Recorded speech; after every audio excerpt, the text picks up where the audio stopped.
Hi and welcome to Be My Guest, a show where I meet up with musicians talking about their background and about their shows and projects to come.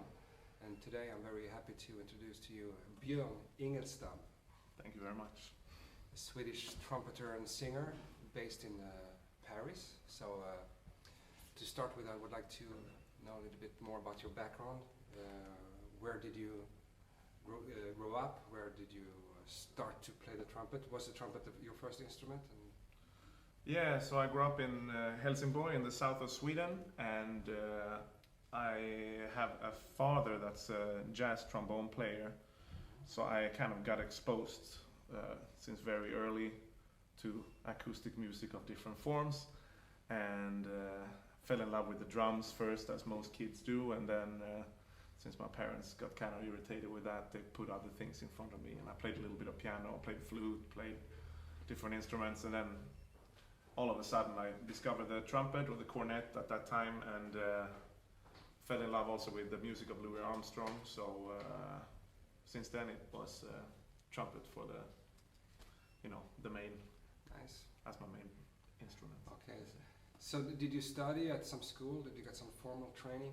Yes, and then so I started playing jazz with my father and his friends and stuff like that. So that was kind of self-taught in the beginning, but I studied classical at the local music school in Helsingborg for my first 9 years, and then I went to this pre-conservatory school called Skurup's Folkhögskola, jazz studies, for 2 years while I was freelancing at the time as well. And then I did a couple of years in New York at the New School for Contemporary Music. Nice. A few years later, when I was 23. Okay. Yeah. And then where else did you play in the US? I believe you went to New Orleans to work too? Yeah, so I lived in New York for 5 years, and during that time I toured a lot on the East Coast, and then I made my way down to New Orleans actually before I moved to New York for my 21st birthday. Was the first time, and since then I've been there 15, 20 times, something like that, Okay, and cool. stayed sometimes 2 months. And Okay. I almost moved there actually, but eventually I moved to Paris instead. Yeah, okay. I was going to ask you about that. Why did you choose Paris? Because you've been traveling around. You also work in different countries in Europe as well. So why did you choose to base in Paris? Yeah, several reasons. It's as you say, I play in a lot of different countries in Europe, so it's like in the middle of everything, so it's easy to get to places. I guess it's like a hub. Exactly, it's a hub, and it's easy to take the train or the plane, and also because the scene there is very nice. A lot of great players from, also not just from France, but very good international scene there, with different types of music and a strong jazz scene, of course. And then obviously the wine and the food is great in France, so I know. it's I know what you mean. perfect situation for people like us. That's great. That's great. Yeah.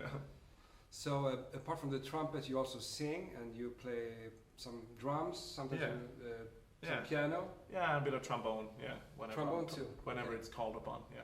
That's cool. Yeah. So, well, I have had the chance to share the bandstand with you a few times now, and we have some more concerts coming up. Yeah. One thing that I've noticed that is very positive about you is that you have a very charismatic vibe on stage.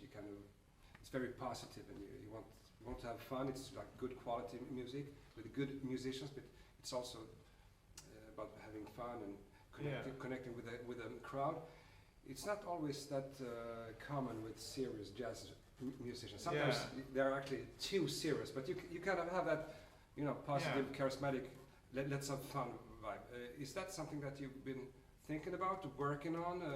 Did someone teach you that? That's how I started out, since I started with with my father playing traditional jazz and New Orleans music. That tradition very much teach you that, and since I didn't really learn to play jazz in school at first, I just learned to play with that generation of musicians, which were more, they came from this kind of we do this for the joy of it, and all of them is not great, but some of them are really great, and it doesn't matter really what level of musicians we play with. We always can have fun together on the bandstand, and also for the for the audience. Sorry, I think it's very important, both for the music's sake and for our sake, that we connect with the audience, because I think that's one of jazz's biggest problems today, that it's disconnected from people. So I just like to have fun with the room, you know. I'd also like to think about that, because it's such a short moment in time.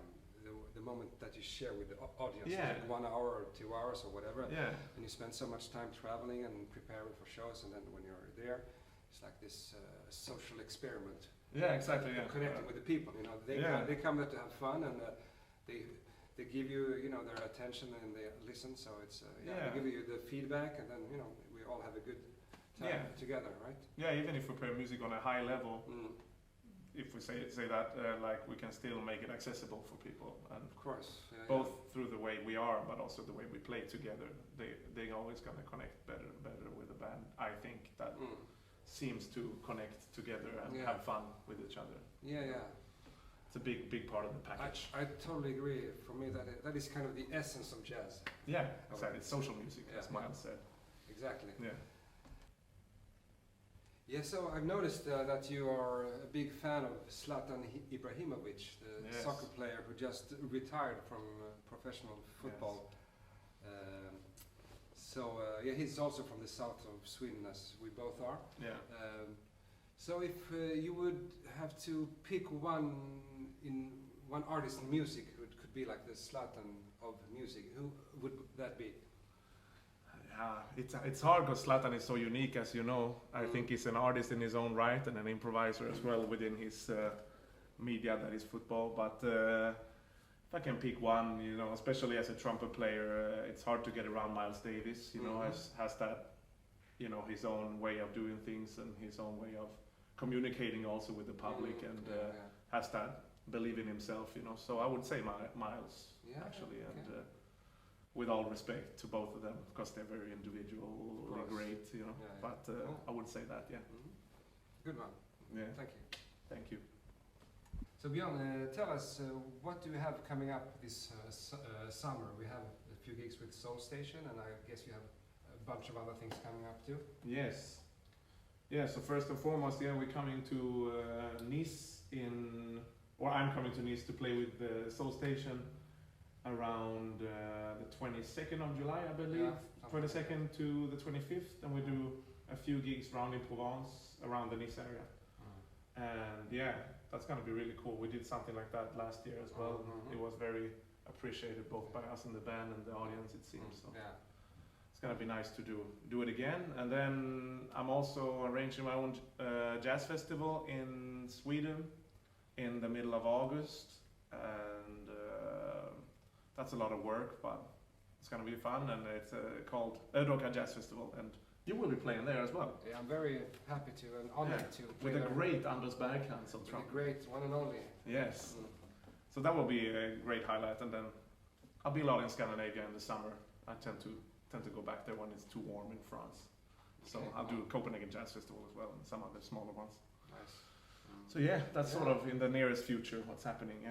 Okay, so where can we find you on social media? I'm on Instagram, I'm on Facebook, and I have my website. It's all my name, Björn Ingelstam, the only one around. Okay. So it's just find me there. Instagram is the one I use the most, actually. So that's cool. Yeah. Okay.